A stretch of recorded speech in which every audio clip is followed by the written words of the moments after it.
नवीन लग्न झालेलं होतं आणि एक गोंडस असं बाळ जन्माला आलं त्या देशभक्ताला। ऐका माय बाय, माझ्या इथल्या सर्व तरुणाच्या पाया पडून सांगतो, त्या लेकराला दादानो मुलगा झाला आणि मुलगा झाल्यानंतर बरोबर 6 महिन्याला तो देशभक्त शहीद झाला। लक्ष ठेवा, शत्रूची गोळी लागली। 6 महिन्यांनी आपल्या परिवारामध्ये होता।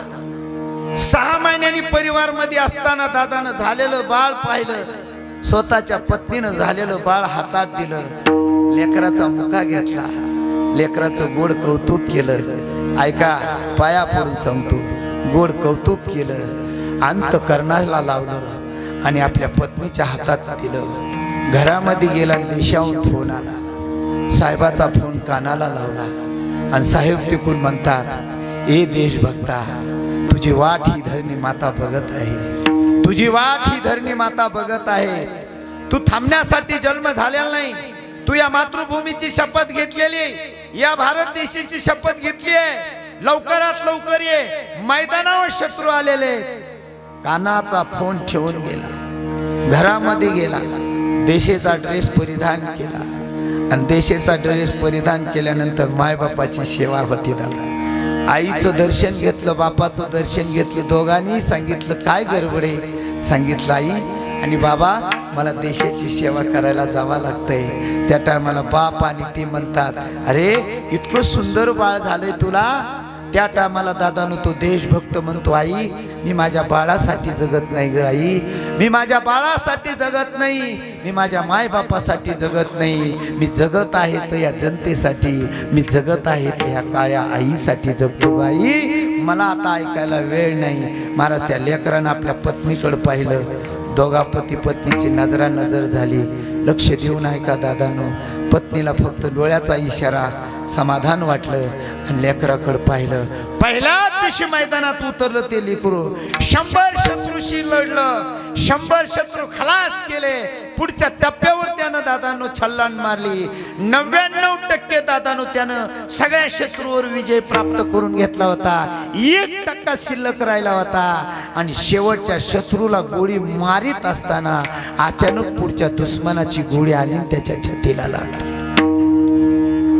छातीला लागल्याबरोबर ते रक्ताबंबाळ झालं आणि एका दरीमध्ये कोसळलं। इथल्या सर्व तरुणाच्या पाया पडून सांगतो महाराज, कधी कधी दिवस इतके येतात दादानो, हिमालयाच्या साईडला एखाद्या माईचं लेकरू हातात रायफल घेऊन असतंय, एका डोंगराच्या कपारात उभा असतंय, बसलेला असतंय, पण दादानो योग किती वाईट येतो बघा। अचानक बर्फाची गादी त्या लेकराच्या अंगावर पडते, ते लेकरू त्या गादीखाली खलास होतं। इतके दिवस दादानो देशभक्त स्वतःचं रक्षण फक्त तुमच्या आमच्यासाठी करतात। ते लेकरू खाली पडलं, सहकारी मित्र धावत गेला, मोठ्याने आवाज दिला, मोठी दरी होती, आवाज प्रतिध्वनी आला नाही, दरीत उतारला, लय लागलं होतं अंतकरणाला, रक्तबंबाळ झालेला होता आणि तडपणाऱ्या मित्राची मान आपल्या मांडीवर घेतली आणि मान मांडीवर घेतल्यानंतर तडपणारा मित्र काय म्हणतो, ऐका बरं का तरुणांना,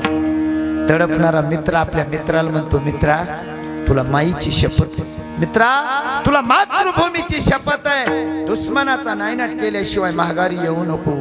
पण मित्रा खरं सांगू का, एकुलता एक आहे मी माझ्या आई वडिलाला, एकुलता एक आहे, सुंदर असं बाळ माझ्या पोटी जन्माला आलंय, सुंदर लक्ष्मी सारखी पत्नी आहे, माझा बाप महिन्याचा वारकरी आहे आणि आई वडिलाचा पूर्ण नवस केलता, त्यांचं स्वप्न होतं की माझं बाळ या देशाची सेवा करणारा असावा। मी देशभक्त झालो रे राजा, पण एक दुःख वाटतंय की मी अर्ध्यावर माझी यात्रा समाप्त करून चाललोय, अर्धीवर यात्रा मी समाप्त करून चाललोय।